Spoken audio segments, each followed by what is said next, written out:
Naam, barabara kabisa msikilizaji, moja kwa moja kutoka makumbusho na nyumba ya utamaduni mtaa wa Shaban Robert Posta jijini Dar es Salaam, moja kwa moja pembeni yangu na kuonyesha mtambo ulioanzisha matangazo ya redio kwa mara ya kwanza mnamo mwaka 1951, na kwa wakati huo stesheni ya kwanza kabisa kurushiwa matangazo yake kupitia transmitter hii iliitwa Radio Dar es Salaam, na baadaye ikabadilishwa na kuitwa Radio Tanzania Dar es Salaam.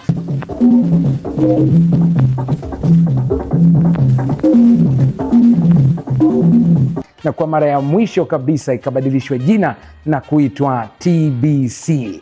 Mvumilivu hula mbivu, kama ilivyokuwa kutoka kwenye transmitter hii kubwa kabisa mpaka hivi sasa ka transmitter kadogo, lakini kana uwezo wa kurusha mubashara kutokea hapa makumbusho na nyumba ya utamaduni mtaa wa Shaban Robert Posta jijini Dar es Salaam.